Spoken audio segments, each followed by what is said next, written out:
Cashier, a bit bewildered, responds, "No, we don't have any nails. This is a convenience store." The duck then asks, "Well, do you have any grapes?" Yes. I'm lost. Hazel, is there a cure for this? It doesn't get any better than that. No, it doesn't. Well, hello, everybody, and welcome to another exciting episode of the Digital Download, our weekly chat about all things digital, all things business, all things life. And once again, we've got our favourite mental health practitioner, Dr. Hazel Harrison, who's joining us. Again, she hasn't been with us. We worked out for nearly a year. So it's lovely to have you back. And you sent me a little note about this, saying you would like to talk about today. There are many factors that influence our well-being, but research has consistently found one big predictor of happiness long-term is our relationships. So why do they matter so much, and how can we foster positive relationships? So before we get into that, let's go around the group and introduce ourselves. Tim. Hi, I'm Tim Hughes. I'm the CEO and co-founder of DLA Ignite, and I'm famous for writing the book, Social Selling Techniques to Influence Buyers and Changemakers. Rob. Hi, I'm Rob Durant, founder of Flywheel Results, a proud DLA Ignite partner. I'm not famous for writing anything yet. Oh, watch this space. Watch this space, the professor. That's right. Yeah. Hello, I'm Alex Abbott. I'm the founder of Sapiro. I'm famous for the bearded sales guy. Well, maybe not, but you know. You're infamous. Infamous. I'm also famous for providing the training for the social selling and influence program that Tim is famous for writing the book for. Hi, I'm Adam Gray. I'm co-founder of DLA Ignite. Tim is my business partner, and I'm famous for being Tim's business partner, really. And frankly, that's enough. But most importantly, Dr. Hazel Harrison, please introduce yourself. Thank you. I'm Dr. Hazel Harrison. I'm not famous, and I'm very happy not being famous. I am. We're not either. And I founded ThinkAvellana really with this big mission of how we bring psychology more into our conversations, into our everyday life, so that we can all learn a bit more about how we can take care of our mental health, how we can take care of each other, and how we can get our communities thriving, really, is what's been my big mission. So thank you for having me back, because we had a really great chat last time I came, and then we were like, we have to have part two. And so finally we have found a good gap to have part two. So thank you. Yeah, it's almost like the second of those great Ken Robinson TED Talks, isn't it? Where he does his first talk and he comes back to do his second talk 4 years later or whatever it is. And he steps out on the stage and he says, so as I was saying, and then launches into it. And kind of it's the way that you talk about stuff is so lovely because it's very conversational. So it fits in very well with the way that we run this show. It doesn't feel like you've prepped a pitch. It feels like you're just kind of going with the flow and seeing how which reminds me, I've just turned on the comments. I've forgotten to do that. How the way the conversation goes opens up new avenues and we explore those. So when we were chatting about what you were going to talk about this time, you said, can we talk about relationships, connection, and belonging, and how those drive long-term happiness? Yeah. So I think that increasingly people's well-being and happiness and sense of purpose and sense of joy that they get in living their life is increasingly moving onto people's radar as something that they need to be working on and mindful of. And I guess because most of us begin our working lives by viewing the destination that we're going towards. I'm going to retire when I'm 50, a multi-millionaire. Then as we get into our work, actually we realize that it's not about the destination. It's about the journey of getting to the destination. And every day could be your last. And if you're not enjoying the journey and each day, then you can have a pretty grim time. So Unpack this for us.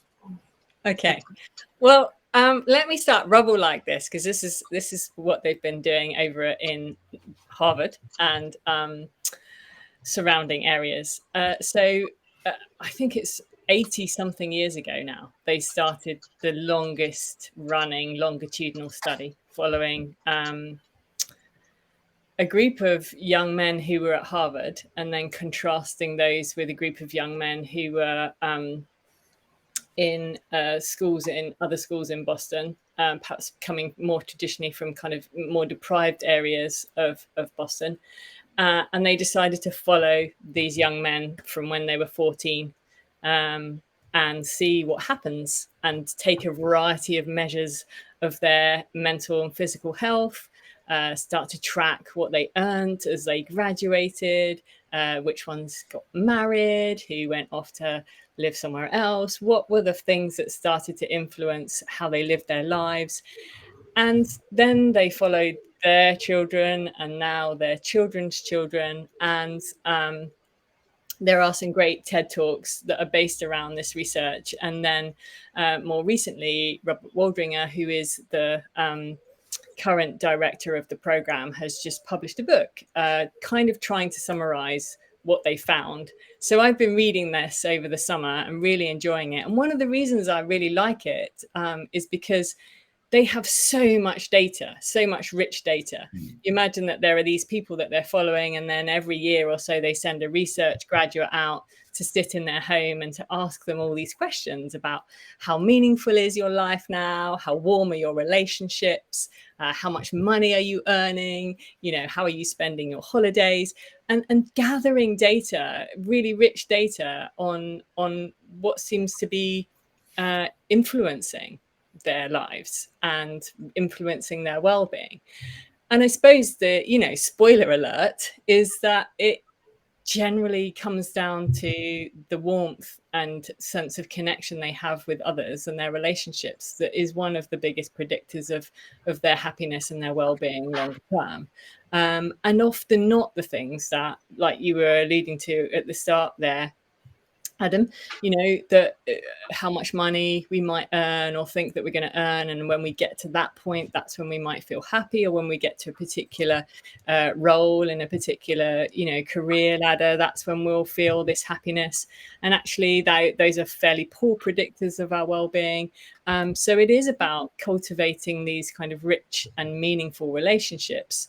And there wasn't really a difference between those young people who'd gone to Harvard and those young people who hadn't. That was not a predictor at all as to, who ended up living a happier life or a healthier life. So I suppose for me, it really cements what I'm interested in, and also what I think matters. It is about our relationships and our connections with each other that make a difference to how we experience our days and our moments. And I'm really curious to think about, how do we shift our focus back to realizing that is the thing that's going to matter, when we can be so easily seduced into believing that it's if we get this car or this new shiny MacBook, we were just having a talk about tech, or whatever it might be, that we might think is going to make us happy, and then we very quickly adapt to it, and it doesn't anymore. It is making me happy, just saying. I know. And the button that comes on with it did make me happy for a while too. So you're fine. As much as any Mac can. Yeah. What was the research called? That sounds really interesting. And do you have the book name? So yes, right. So the research gets kind of dubbed the Harvard longitudinal study as a sort of shorthand version. I think there is a longer version, and the book is called The Good Life, and it is Robert Waldringer and his director of the program, Mark Schultz, I think his name is. Sorry, Mark, that if you're ever watching this and I can't remember the co-author. And I think it's really beautiful because it pulls out verbatim conversations that I had. And I really like that aspect of it too. It's not just the numbers, it's about what Dorothy, who now lives in Pennsylvania, said about her husband, Frank, and their life together. So I enjoyed it. So I find that very easy to believe. As I've got older, I've realised much more joy for me comes from the people that I interact with, and I'm being much better about choosing those people, being mindful of the people that I'm choosing to spend time with now. But and I think that most people listening would probably not dispute the findings of this study. But how can we use that knowledge? It's a fact now rather than opinion. How can we use that knowledge to make better decisions in order that we can be happier tomorrow than we were yesterday? Yes, which is a great conversation. And now we can talk about some research over in the UK and Robin Dunbar, who's over at Oxford University. And you may or may not be familiar with, he has a number named after him, which I think is awesome. And if I was going to be famous, maybe I could have a number. Harrison's number. Sorry? Harrison's number. That would be yes, exactly. So Robin Dunbar started to try and understand the size of our social networks. I don't know if you've ever come across some of this research and to see like how many people we could actually sort of maintain relationship with. It's and 130, isn't it? Isn't it about 150? 150, sorry. Yeah. Ish, give or take, like probably 50. I mean, no, some people have more, some people have less. And so for those that don't know, Hazel, can you explain? I will explain it. I will. So basically, we can think about it a little bit like dropping a pebble into a pond, and you have those like ever increasing ripples that go out further, and the bigger ripples, closer to the pebble and further away, which is quite a helpful way of thinking about how we maintain our relationships. So that first sort of ripple is quite a small circle, and those are the people who we will have the closest relationships with, and that number tends to be around 5, and then we go out a bit further, and within that, including those 5, we get another 10 who are kind of closer friends, and then outside of that, and it keeps going until we get to about 150. And the theory is that we have evolved to have this very social brain, which means that we can't really hold and maintain a connection with others beyond 150, because actually that's quite a big time investment, and maintaining relationships is about time too, and also about what we can remember and recollect and how we can meaningfully interact with others. And so we can probably remember, I think it's something like 1,000 faces, and we can remember like 500 of those names and faces. But as we come, further down, we can't really maintain more than about 150 friends. And that's sort of the number that you might think if you were going to have a really big party to celebrate, I don't know, a birthday or a wedding, or that's the kind of, that includes your family too. So, who you might invite to that. And some people go, oh, I've definitely not got that many people. You'd be surprised actually if you start to map them. But also maybe some people don't have that many, and that's okay. This is kind of talking about averages. But what I think is really interesting about this research is this idea that we can't possibly maintain the same degree of closeness and relationship with everyone in that network. Of course, we don't have enough resource to be able to do that. So we also have to focus in on, as Adam was talking about, the people who matter, the people who you want to spend time with, the people who you want to invest in and connect with. And they require an investment.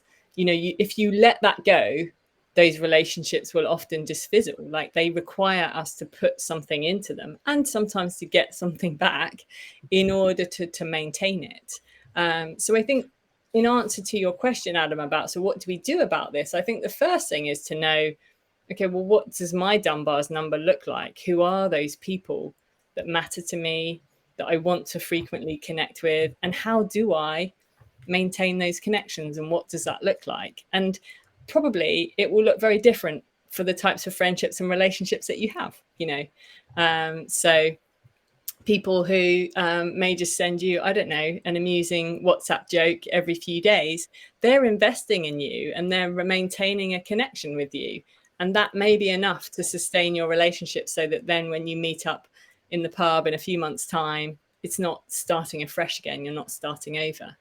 And I thought, the other thing that's really interesting about some of Dunbar's work is the idea that actually friends that we make during the adolescent time, and maybe early sort of 20s, they don't necessarily require the same maintenance now. So you may have friends where you can go, oh yeah, I can meet up with them. I've not seen them for 4 years. We can meet at the pub and have a catch up, or we can meet with our guitars and have a jam. And it's like we were together yesterday. But as adults, we don't tend to be able to fall into that same pattern. Our relationships need a bit more maintaining, you know, week by week in order to do that.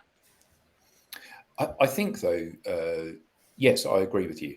I often think back to that social website, Friends Reunited, that appeared a few years ago. You know, so you could meet up with all those friends that you lost touch with that you knew at school. And I often think to myself, yeah, the reason you lost touch with them was for a reason, and actually they're often best left. But joking aside, I think that one of the great things about social media is that it enables you to maintain relationships in a much more effortless way than before.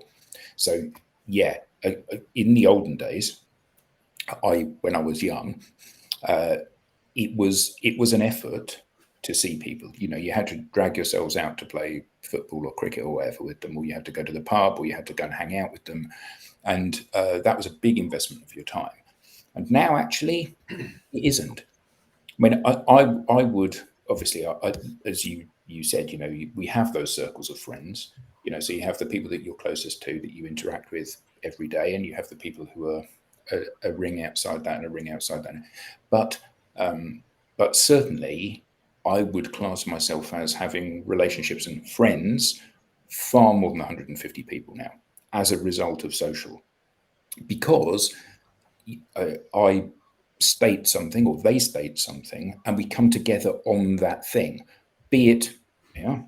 So Yayan, he's a friend of mine. We often speak. He's a co-host of the music show that I do on a Friday. We're often chatting about music and other stuff. And Jess, we met her on this show, and she's going to be a host of the music show. And actually, these are all music shows. And Andrew, he's her co-host of music. But these are people, and we have these touch points, which means that we never go more than a couple of weeks or a couple of months without interacting again.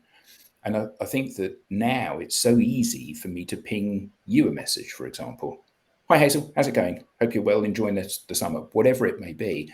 And the overhead of my time to do that is much lower. And as a result of that, sometimes the message will land when you're too busy and you go, actually, I won't bother to get back to him because I'm busy doing other stuff. And sometimes it'll be at exactly the time when you think, oh, I've not spoken to him for ages, and it'd be great to have a chat. And I think that this is one of the most powerful things that humanity has on its side now. Not just the creation of these networks, but how we have embraced them. But not everyone feels that way. Sorry, go for it, Tim. Sorry. I was going to say, I'm just trying to add to one of those things about, to what Adam was saying about the fact that when somebody sends that connection or says hello or whatever, they're investing in you. And you should see it as that, and you know, rejoice and celebrate that. Yes, and hopefully it does feel like that, you know, and maybe there are a variety of reasons why sometimes I do get a lot of messages on LinkedIn. Some people who I think genuinely want to build an interesting conversation, and some people who want to target me because I am running a particular business of a particular size, and you know, they want to sell me something, and that doesn't feel so good, and that doesn't feel like they're investing in me. It feels like they're investing in themselves. And so I think maybe there's a conversation there too about how we approach people and how we build a conversation. And the reason I'm here is because Adam and I have had some conversations. I tend to not do lots of podcast interviews now, but because, you know, there are other things that I want to also do in my day, but I will if I feel like I'm connected with those people, and I'm interested in actually continuing a conversation that we probably would have had on Zoom or somewhere else, and having it here instead, you know. But I think one of the things about social media which is really interesting is the potential to connect with a very wide audience, right? And also to have conversations with strangers. So yes, we have this 150 people that maybe we feel connected to and that we might invite if we're having a big party, and that's part of our kind of well-being investment. But the research is also sharing it's really good for us to have conversations with people we don't know, you know, to interact with those who are strangers, not yet friends. I think it was Mike who said there are lots of people I want to have relationships with in the future. It's like that idea that you want to meet, you know, there are more people that you want to meet. And so I think social media allows us to start those interesting conversations, don't they? Like we see something that someone's posted. This is what happens to me. See something that someone's posted on LinkedIn that I think is really interesting. I'll either comment or I'll send them a message to say, I found that fascinating. Thanks so much for putting that up there. And, you know, sometimes you get responses back and sometimes you don't, and that's okay. But many an interesting conversation have come from that starting place. And then if we think about what impact does that have on the rest of our day? You know, like we probably just think about that as a moment in time and then we crack on with the project that we're working on. But what we don't realize perhaps is that that has changed how we feel about our day, how we feel about the world, what we think about the project we're working on, maybe just giving us a little bit of a boost.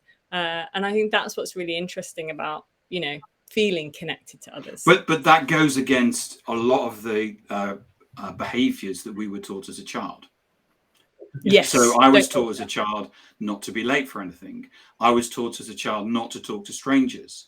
And I know that a lot of people have not talking to strangers as an inbuilt behavior. And so actually I would challenge what you say. I would say that a lot of people come onto social media and find it extremely scary talking to people they don't know.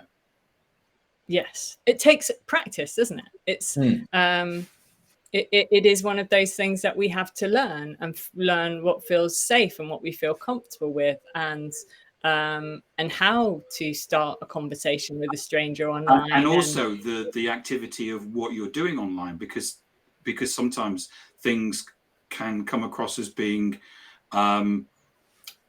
something you don't like. For example, a friend of mine had someone sent him a connection request. So it was the other person, the stranger, that initiated the connection request. It didn't have any conversation at all. The person was worked in manufacturing. My friend put out a post this week about manufacturing and digital transformation. So he tagged this person in that, and the person on LinkedIn responded and actually put on the post, "Why have you tagged me in this?" Yeah. There's etiquette that we're all trying to learn, right? About what is okay and what isn't okay, and there's probably cultural differences in that too, because we've not sat anywhere and had anyone explain to us how we're supposed to use this technology, right? We're all trying to figure out how are we using it, how are other people using it, but also how do I want to use it for me? You know, I think of it as, well, I'm often in my office writing, and when I am, how lovely to just have a brief conversation with someone like you might if you're moving around your office with other people. It's sort of, for me, it becomes a substitute for that possibility of just having a chat. I think that the clue is in the name, isn't it? It's social media. And the concept of being social. You know, you don't go to an event, you don't go to a party or a networking event and someone walks up and says, "Hi, I'm Rob Durant," and you don't just fold your arms and turn around and walk away. You know, you shake hands with them and have a conversation with them. Clearly, you're going to turn around and walk away at some point, but early on, initially, you at least give them the benefit of the doubt. And I think that one of the things that's really challenging for some people, you know, further to Tim's point, is that this is kind of quite scary. You know, they've entered the world of social media to present an image of themselves, which is almost like an advert. And Jess says here about, I think it's really just great point, Jess. If we present ourselves on social as our true selves and not as a persona, those relationships are formed more easily as they are genuine. It's important that you see what you get. And I think that this is absolutely crucial. You know, not everybody is going to like you, and that's kind of okay, because on LinkedIn, there's 950 million people. You don't want all of them to be your friend. But when you are authentically yourself is so good, because you attract people who like who you are, not who you're pretending to be, and B, it validates that you're actually an all right person, because I think everybody has an underlying fear that they're not a good person.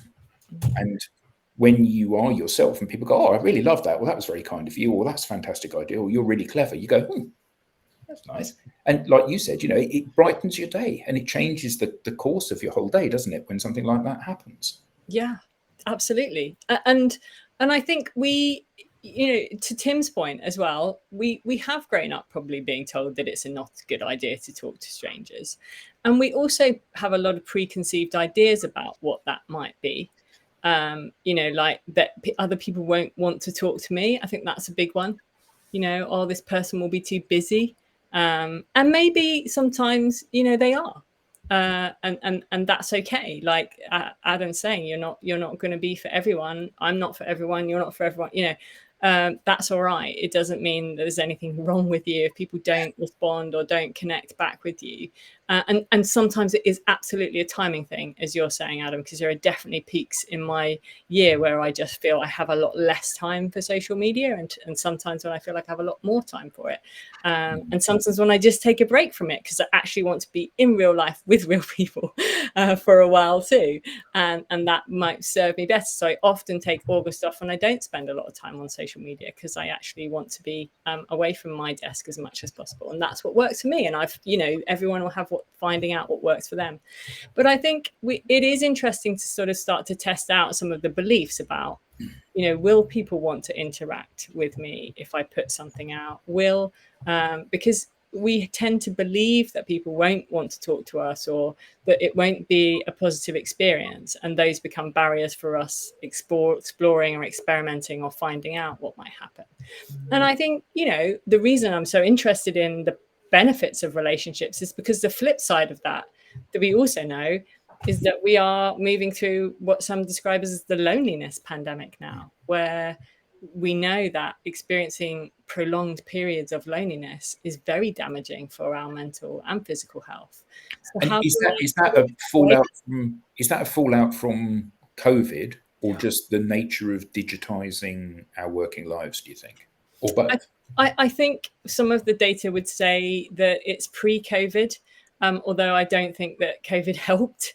But definitely, you can see the numbers of friends that people had maybe back in the 70s compared to the number of friends that we might describe having now. I know we've talked about Dunbar's number, but in terms of, who you interact with on a regular basis, face to face, I think that's changed quite a bit. And is diminishing, and particularly young people who are feeling very lonely and isolated. What advice? So I do believe in the value of relationships and how good it is for someone's well-being. What advice would you give to someone that perhaps is active on social media but are quite happy to hide behind the fact that it's digital and not real life, because they're anxious to take that step to have more conversations with real people? And I do think that's a psychological thing. What advice would you give somebody that is feeling that? Yeah, well, I think we have to be careful there, because some people do feel that that their relationships online are meeting their needs. And that's why I'm saying it's important to know what you need. What I know I need in the summer is to step away from my computer and be with my friends face to face. But that isn't what everyone needs. And some people might find that their quality of their online relationships actually meet their needs in a way that works for them. And that's why we're all different in this way. But I think what we do need within those relationships, regardless of the format that we find them in, is a sense of feeling that someone is holding us in mind, or that we matter, or that, like we were in that language we were using, of feeling that people are investing in us and that we're investing in them. And of course, there are many different ways that we can do that. But I think if you're feeling lonely and perhaps feeling that, so loneliness generally we define as the need that you have for social relationships. and what you're actually experiencing, and whether if there's a big disconnect to what you need. Say if I needed to feel surrounded by people all the time, and whenever I wasn't, I felt lonely, whereas someone else might feel that they actually just need a couple of meaningful interactions throughout their week, and that meets that need. So it is a subjective thing. We can't kind of look at someone and go, well, they're lonely. It's about how we experience our relationships and whether they're meeting what we need. So if you are feeling that your relationships aren't quite meeting your needs, then I think possibly it's about starting to think about very small things you might be able to do to change that. Rather than kind of, I don't know, scrapping everything. I'm going to start building new friendships. Building friendships is a massive investment of time. Yeah. So it might also be thinking about friendships that you've not invested in for a while and what you could do to maybe reconnect with those. There can also be opportunities to feel a part of something without perhaps feeling like you've got friends there, by joining clubs or finding places where you feel that you have shared similar interests to other people, so you can build that kind of collective sense of belonging, and that's another good way to minimize loneliness. But I think it is also something that we need to talk about more, Alex, and I think that's one of the things that is difficult. Loneliness, by its definition, perhaps comes with this stigma that might mean that I'm not a very good friend, or not lovable, or not worthy of being around other people. And so we tend to want to hide those feelings of loneliness, instead of saying, if you work on your own all day, it's probably very normal to feel lonely at times, and kind of actually just name that and be able to say, do you know, I've realized this week I'm feeling quite lonely. I'd really love it if we could go out and do something, or. Yeah. How likely is it that people are even overtly aware of that feeling of loneliness? How Yeah. often are we just walking through life not realizing that what we really need is to take a walk with a friend, or phone up somebody that we haven't spoken to in a while? It feels like we need to be intentional about these relationships, and that's almost a foreign concept. It can be very challenging, absolutely. If it's not, this is what I live and breathe every day, so I try as much as I can to focus on it in my personal life too. But if this isn't something that you spend a lot of time thinking about, or get carried along with your day-to-day life, which happens to us all, it can be friendships can be things that very quickly drop off of our radar, because we've got to do X, Y, and Z, and we've got to make sure that that's done, and all of the jobs that might rise above it. And I think particularly because we don't necessarily understand, and we're hopefully getting a bit more understanding now of how beneficial they can be for us. If we're making time to exercise, if we're making time to eat well, it really is up there with those things. It is just as good for us as those things, but often falls down a bit. And is there like a perfect thing to do? Because I think that what happens is that the media, because people start talking about it, of course, what happens is that then we get this discussion where people talk about the perfect world. And of course, we don't live in the perfect world. No. And actually, a text every 6 months is actually good enough to maintain the relationship. Whereas, actually walking with somebody or having a conversation with somebody is also good enough to have the relationship. But there's the shades of grey in terms of on that spectrum of what a relationship is about. I'm asking that as a question, really. Yeah, absolutely. There's shades of grey because we, as I was saying, we have different needs in terms of what we want from our relationships, and relationships offer different things too.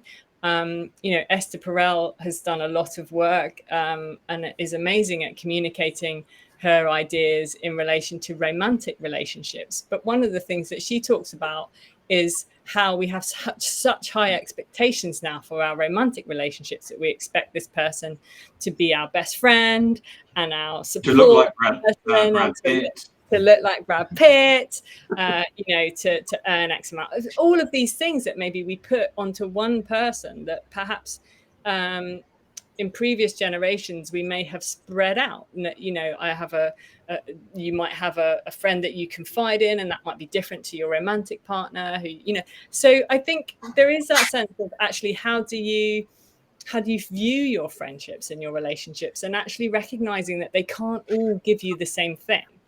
And that's important too, right? There'll be friends that you go to perhaps when you need particular kind of empathy or support, and they might be the different to the friends who you go to say, I've got to move house, can you help me lift this sofa into the van, you know, or whatever it might be. You've got different networks of friendships, and they meet different needs, and hopefully you meet different needs for them too. But I think you're right. You know, it isn't that we may be presented with a kind of perfect worldview, and that's not necessarily very easy to maintain. But I do think using Dunbar's number as a model can be a helpful way of thinking about the layers in which you can connect with other people, and recognizing that you can't possibly give everyone the same amount of time or resource. You know, if you're thinking about it as an investment, then you're not sharing your resource equally amongst that group. I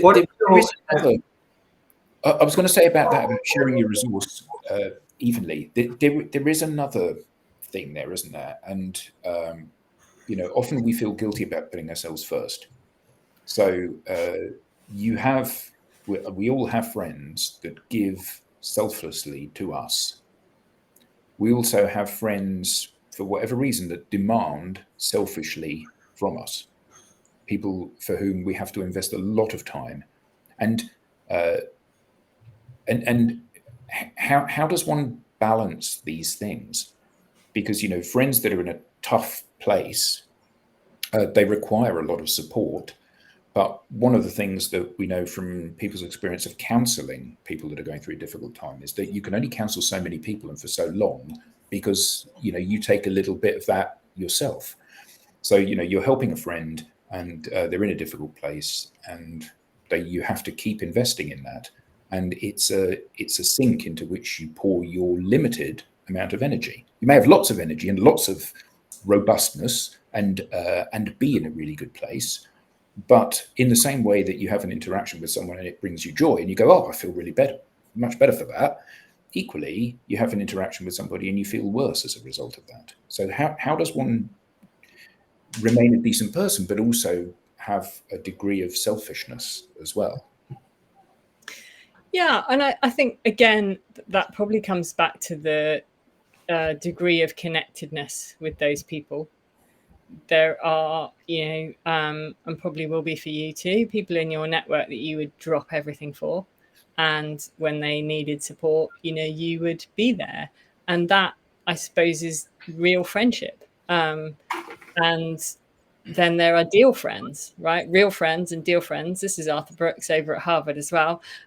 You know, we can have friendships that do exist very much on our, I've invested this in you, and now you have to invest that in me. And there's a kind of, you know, continual sort of transactional nature to that relationship. I've helped you out, now you help me out. And then there are those where it doesn't ever feel like that, or it isn't experienced like that, where it's much more about the ebb and flow of time and friendship. That means that probably maybe it balances out in the future, maybe it doesn't matter either way. But I think what you're also describing is how we look after our well-being when perhaps there are friendships that are drawing a lot on our, and family too. You know, we're talking about relationships in a bigger picture. So family members who may need our support or our help, and actually how we then ensure that we are being topped up in some way to be able to provide that. And that's why we are in a network of people, and that's why we need a network of people around us, so that somebody in that network can possibly top us up, so we can top that person up. And, you know, that's how it works. But there will be times when everyone needs something from you and there's no one topping you up. And that's when we can feel very burnt out and depleted, and perhaps not, and lonely, because it perhaps feels like our needs aren't being met in relationships that we're experiencing. Alex, do you have a question? Well, lots of thoughts, lots of questions. I was going to ask, well, what if you're in a role where you the expectation is that you meet new people, you're in a customer success or a sales role or a support role, where you need to have those conversations with new people, but you're not comfortable doing it, but you're doing it because it's a job and you're earning money. I mean, you could question whether or not they're in the right job, but there's that feeling of anxiety having to speak to someone new. Not that I'm speaking from personal experience. Maybe years and years ago, when I did my first sort of networking event, I remember being incredibly scared. But you know, I know people now that are sort of, you know, middle age, and they'd rather not have a conversation with somebody if they didn't have to.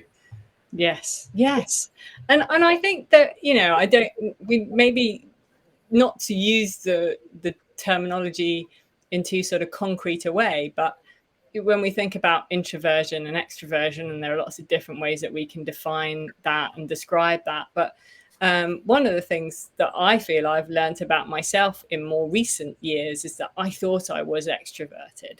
And actually, when I go to events and conferences and speak as a keynote, you know, speaker, what I realize is that sometimes those networking events cause me quite a lot of anxiety. You know, that how do you start a conversation? Fine, put me up on the stage with my slides and I know what I'm going to say, and here we go.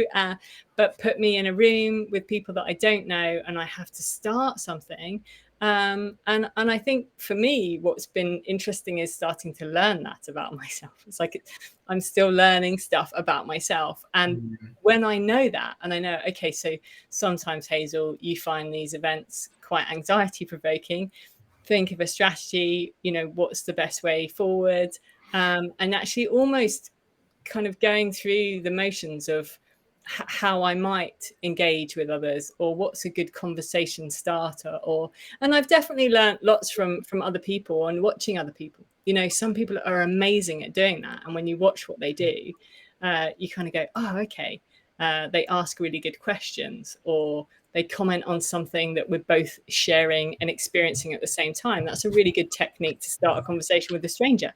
You know, the British love talking about the weather because we're all experiencing the same weather at the same time. It gives us a common ground to start talking about something, but really that's what it is, you know. So I think recognizing that you may be someone who needs more time alone, and that's why it comes back to loneliness is about what you need, and we all have different needs.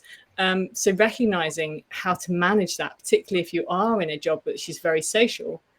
Sometimes if I'm away at a conference for a few days, I would definitely try and make sure that I build in gaps where I give myself permission to go somewhere else and just recharge for a bit, you know, and recognize that that's something that I need to do. And I don't have to feel bad about that. I just need a bit of a moment to, you know, sit somewhere quiet and not be maintaining conversation. Because although I love that, it also makes me feel very tired.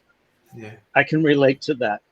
I like to tell people I'm great at the middle of conversations. It's starting them that can be tricky. And that's so true, Rob. Icebreakers feel too trite very often. You know, how do you develop that meaningful relationship when we start with, oh, it might rain? Okay. And then once you get going, Andrew. Yeah. Once you start and you realize that this person is happy to, you know, it's like a game of tennis and you hit the ball over and they hit it back, and you realize that actually this is okay, then you can have something that feels perhaps a bit more interesting and a bit more connecting. But often doesn't start like that. And I don't know if I'd like it if they did. You know, someone started a conversation with, what do you think the meaning of life is? I would be like, whoa. I'm just trying to choose my carrots here in the supermarket. I was going to say that, Tim. So, I like Jess's answer. Jess says, my 8-year-old son had some great advice for making new friends. He said, tell them something you like about them, like their glasses. Then say your name and ask them about theirs. There you go. It's actually as simple as that. And that is what the research would say, you know, pay someone a compliment, highlight something that's positive. So Jess's son is onto a winner there. Yeah, take that digital. Yeah, and I think that's one of the things that you said earlier, Hazel, about the idea that we're all still finding our way in this world. You know, we've had however many 100,000 years of interacting with people face to face, understanding, you know, looking at the physical clues as to whether or not they like us or not, whether or not what we've said has resonated with them or scared them or delighted them. And now we're in this environment where often people are rightly scared, because often you can say something, and by say I mean type something, and then it's there for posterity, and it can be misinterpreted, and it can come back and haunt you at a later stage. And I think that it comes back to what Jess said earlier about being authentic. You know, at the end of the day, if you are yourself, people that find that attractive walk towards you, and people that don't walk away. And that's a really good starting point for finding relationships.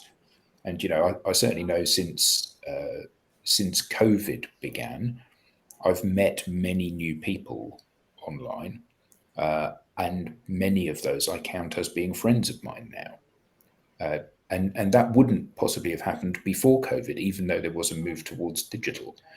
But certainly, yeah, we're all kind of walking through a minefield, aren't we? Tapping our feet and seeing what works and what doesn't. And sometimes something works for a while and then it doesn't, you know, and that's the other thing, isn't it? We adjust and we adapt. And during COVID, we found ways to feel connected to people in other ways, because we couldn't maybe connect face to face. And I think we probably learned a lot about what works and what doesn't through some of those experiments. But then also we learned, like, oh, family quiz night's great for the first time, maybe the second time. By the 10th time, this is not fun anymore. You know? And we had to keep evolving and adapting and finding that novelty and that newness. And that, I think, is what as you're saying, Adam, that's continually what we're doing as humans as well. You know, trying to find what works for us and for each other. Yeah, but we didn't have family quiz night. What we did have was family disco during COVID. We had a room that didn't have any furniture in. Brilliant. My wife arranged for us all to have a family disco and put a playlist together, and she bought one of those disco light things to put in the corner of the room. And yeah, we did that once. It was going to be a weekly thing, but it didn't turn out to be a weekly thing. So Hazel, what you don't know about Adam is that he once did a disco dancing course. Did he? Yeah. Oh, okay. Well, then stop the revising the psychology and mental health revisiting conversation, and we will now learn about this. Yeah. Do you know that a very good friend of mine who Tim has met, a guy called Scott White, who many years ago I was working with him, and I was first with my wife then. And we were out for drinks one evening, and he's one of those people that he's very gregarious and very chatty, and he's got a great sense of humor and loves to prank people. And we were chatting one day in a bar, and my wife said about the fact that I had had disco lessons when I was younger, and he just went, "What did you say?" And I was like, no, we just don't. Anyway, this was Friday night. Monday morning, when I went into the office, everyone had come in like an hour and a half early and had hung up bunting that said "Dancing Queen" all around the office. It was a fairly grim time of my life. Is it John Travolta style, Adam? Yes, Yeah. It was John Travolta style. Can you? And I've only mentioned it live on social media. Yeah. Well, that's all right. Then that won't come back and haunt me, will it? No one's listening anyway. So At what point can we revisit that room that just has the disco ball, and maybe just, you know, for your next LinkedIn post, just a little 10-minute? Yeah. That's definitely a video post. Yeah. I think so. No, I think not. But joking aside, because Alex has referenced a couple of times now, salespeople and the difficulty that they have in their role and the pressure that they're under to forge these relationships. So what can they do where they can get that joy from the interaction with people? if your job is to speak to people, how can you take joy from that element of the job rather than focusing on okay, well, we've had a call, we're going to have another call, we're going to have another call, and then a proposal, and then Are you something. Before you answer that, Hazel, are you giving Adam permission to change the topic like that? I'm sure she is. It was a seamless transition back to the psychology of mental health, wasn't it? But we will now. Now the thing is, we know this about Adam, and it will keep coming back. Because, well, can I just say some sciencey bit about that too? Because that maybe that will help us to which is that dancing with other people is a really good way of feeling connected, like moving in sync. So it could be dancing, running with someone else, walking with someone else, doing something where you're in sync is actually, we know our brains like it. We feel better.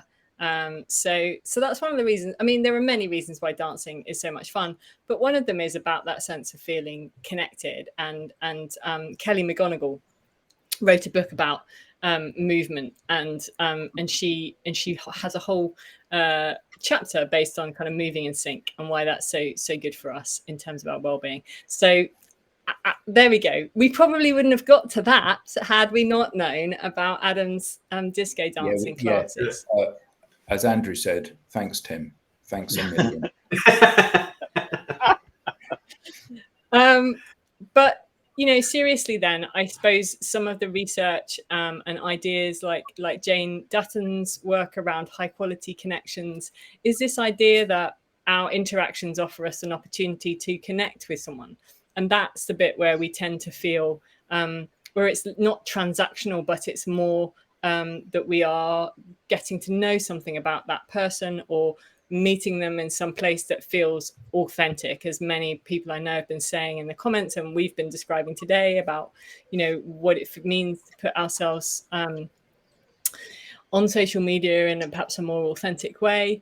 And I think one way to think about then that is for people to try and see if there's a high quality connection moment that you can build into those interactions with other people that actually make it feel more human to human rather than a sales pitch or a sales call or what happens when we ask a different kind of question. And I don't know what those are, and they have to be within the boundaries of what works for the company that you're working for or for your own ways of interacting too. But we have, in all seriousness, we have just had a moment of connecting about something that we think is fun. And I know Adam doesn't mind us thinking about his disco dancing. And now we've had this kind of moment where we've laughed together about something. And that I think is part of it, isn't it? It's like finding those little moments of actually just humanness or something interesting or intriguing and building those into our conversations as much as we can. Yeah, I think that this is a really interesting comment from Jess, not just because it isn't about disco, but this is... Adam, can you read it so that our podcast listeners will know? I can. Do we need to shift the focus of why we are connecting from self to service? Start out with connecting to help rather than to get something. Would that help in sales? I mean, I am by no means expert here. I know there are many sales experts amongst us, but from a psychology perspective, we know that helping and feeling that we are helping others is tremendously beneficial for us too. So from that perspective, I would think it makes a lot of sense, but I think it also helps perhaps to solidify some of those connections that we have. Yeah, it's something that sales people need time to develop those relationships, which they don't often have, and that's what then causes them to revert back to the sales messaging, which we've talked about before. It's a kind of a leadership problem within an organization rather than an individual problem. I think the individual knows what they need to do. They just don't have the time to be able to build that meaningful relationship. Do they know what they need to do? Because I'm genuinely not sure that they do. I think it's it's reasonable to say that everybody on the call is pretty skillful at using social media to develop conversations with people. And I think that the thing that we all do is we have conversations with people, like you said, Hazel, where you're having a conversation with someone to meet someone new, to see where it goes. You're not having a conversation with somebody to put your hand in their pocket and take their wallet out necessarily.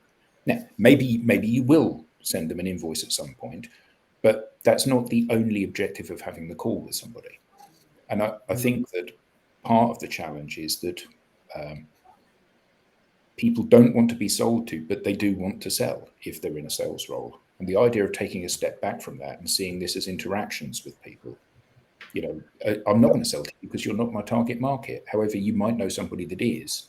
And, you know, seeing the spread of influence, but picking up the pleasure and the joy from having those interactions with people in the now, I think it is something that salespeople need to learn to be able to do, because I don't think that they inherently get it necessarily.